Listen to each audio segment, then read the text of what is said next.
Protests against police brutality spread across the country in the wake of the fatal police killings of African-American men Alton Sterling in Baton Rouge, Louisiana, and Philando Castile in Falcon Heights, Minnesota. In Oakland, California, more than 1,000 people blocked Interstate 880 for hours. Hundreds more marched in Denver, Philadelphia, Washington, D.C., Atlanta, Baton Rouge. More than 40 people were arrested amidst a massive march here in New York City. Democracy Now! Spoke to some of the protesters. Don't shoot! Don't shoot! I'm Rocky Maxwell. I'm here marching for justice. It's just disgusting because I know it's a cycle, what's going to happen. And that was pure evidence of cold-blooded, slaughtered murder. So there's nothing left to do except action. So I'm done playing nonviolently, and it's time to protest and take action. I want to change the system and the corruptness behind it. So starting with an indictment, starting with a trial, starting with an investigation, and punishing these murderers for murdering people. My name is Wise the Legend, and I'm here because we need a change. We need a change. This could be me. I work with the youth. This could be one of the kids I work with, one of my loved ones, and this is happening in abundance. It's happening way too much, and we need a change now. We're demanding freedom, we're demanding change, and we're also demanding that there's something that cops have to pay some penalty for this, more than just their jobs. Cops, we need justice.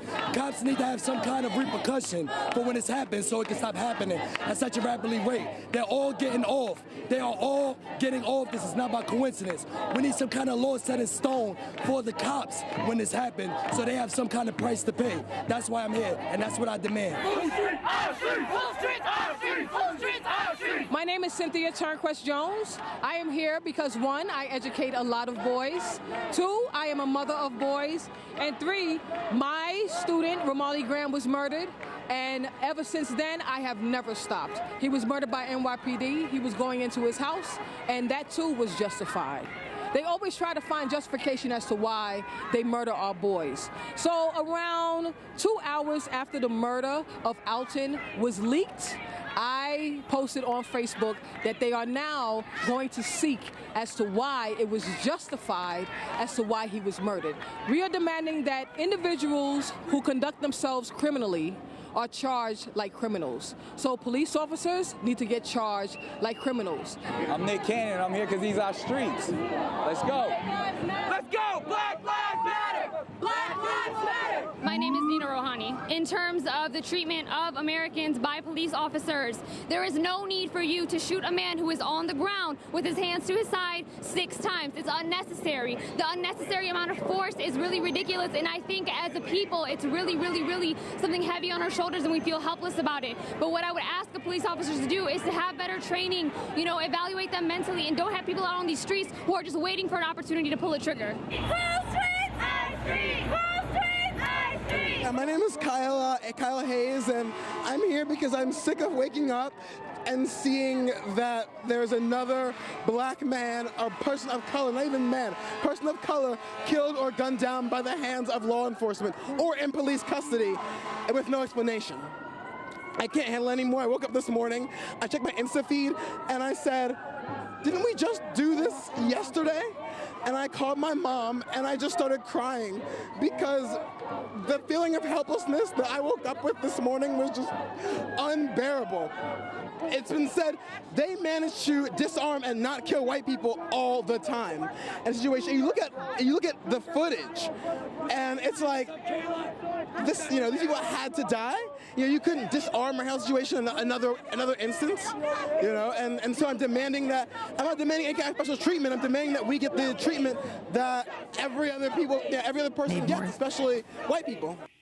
The voices of protesters in New York City last night, a massive march going on Fifth Avenue. Special thanks to Juan Carlos Davila, Ariel Boone, and Andre Lewis for that report. Before Mike McClanahan goes off to a news conference, president of the Baton Rouge NAACP, speaking to us from the Louisiana PBS studios, your thoughts as you listen to people in New York and hear people across the country speaking up for Alton Sterling, for Philando Castile. And also, I haven't asked you yet about what took place in Dallas and the killing of the police officers. Your thoughts? First and foremost, they're speaking to, years of frustration. They're speaking to years of being degraded. They're speaking to years of being separated. They're seeing loved ones, innocent persons, being killed, being beat up, being brutalized at the hands of those that were charged to serve and protect. And so what you're having now is frustration. At some point in time, it will erupt beyond just being frustration. So we have to change the system. I heard a young lady spoke about how they would find justification for what they do. They have a handbook and a manual that we must get into and change, because based upon that handbook and that manual, they said they did what they were supposed to do and trained to do. That manual probably took place in 1900. It's 2016. It's time for that manual to be changed. It's time for those citizens to sit on the review board that makes these manuals, that create these manuals and handbooks. It's time for common people to come and be a part of the total process, not just a process at the end of a gun or sitting in as a witness for a loved one. Also, we speak nonviolence. The NAACP has been around for over 100 years. We practice nonviolence because we believe that love will only outrun or get rid of hate. We believe light gets rid of darkness. So what we want to do is shine light in dark places. Know that there's only a few bad apples in the world, be it civilians or police officers, only a few. We must expose the few to get rid of them in our society, because it takes a few to make a whole lot bad. So we're going to continue to fight, and our national president is coming down here in Baton Rouge to let the people of Baton Rouge know that we're not going to let this go away easily. We're going to continue to demand justice, not only for Alton, for all the other Altons that came before him and all the other Altons that may come after him. We're going to continue to fight and demand justice, and I'm going to pray that someone in the system has a backbone to get up and go and arrest them thugs, call police officers, and put them in jail, and let the wheels of justice spin for them as they spin for others. And we're going to pray that not another family is being separated, not another child has been lost, has been to be raised without a parent or without a father. Mike and we're going to continue to pray to God. I want to thank you very much for joining us, and get comment from Mark Lamont Hill. All the news is now rolling in as we end this broadcast. An update from Dallas. The city's police chief has just said the Dallas shooter was working alone and wanted to, quote, kill white officers. Authorities have not released the name of the suspected shooter who died after the ambush. Your thoughts? You know, again, my sources were sort of telling me that, and I began to wonder, you know, what that would mean in the big picture. Obviously, to me, whoever did it, I wasn't concerned with their race, with anything like that at the level at the human level.